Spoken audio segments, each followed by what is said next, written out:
Okay, let's see what else we got. Describe a feminine woman, then describe a masculine woman. I think it's going to be a little different for everybody, but I'm going to just try to give a generalization. Most of the time, people are going to look at you as being feminine when you have traits that are more of a receiving type as far as direction and leadership. So, as we all know, a woman can lead a whole house with a man feeling like the leader of the house. That's where you have the feminine, where you're saying, "This is my man, and what we're doing is for his program, and what we're doing is for my man to be able to take care of us in our house." Now, if that's not what you want to do, that doesn't mean you're not feminine, but that just means that most men are not going to see you as being feminine. So if you're a person that's like, I got to be in charge of everything, I got to be in control of everything, most men are not going to see you as being feminine. I'm just being real with you.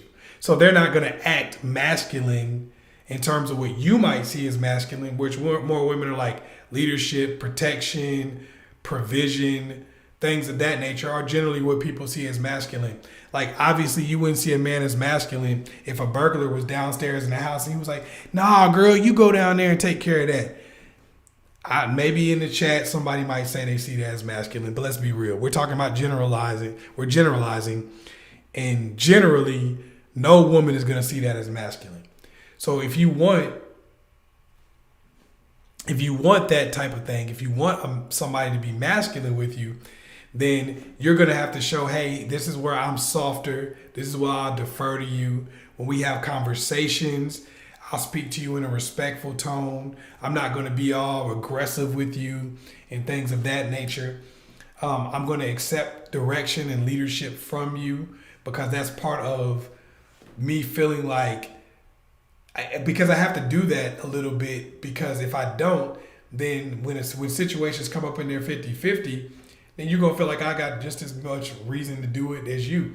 And what I mean is, like, if you're sitting over here saying my career is the most important thing and my career is just as important as your career, then a bill comes up and you go, "You supposed to pay that." He's going to be like, "No, we both basically dudes living in this apartment or this house together. So you need to pay the light bill just like I need to pay the light bill." Because for your femininity is us being the same. So that's going to be my masculinity.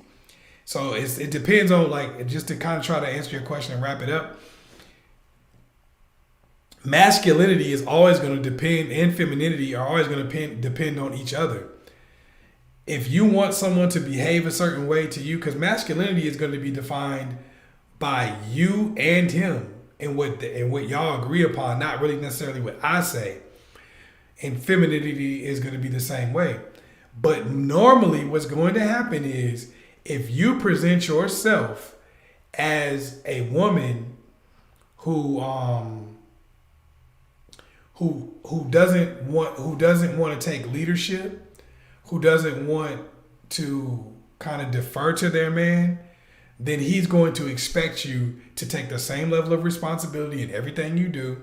He's going to expect you to feel basically the same role he feels in a relationship, which a lot of women don't want. Hopefully I answered your question. Girl, you gotta hold out for at least 90 days. And then he gonna snatch you up and marry you right away. I know that's what your mother did to me. The only girl I knew that was putting out was Mary Jane Robinson. Boy, and I couldn't get her because everybody was trying to smash that. So I went on ahead and settled down with your mother. And we've been happy ever since. You know, happy-ish. So you've been listening to this goofy-ass game that's had you chasing men like the police.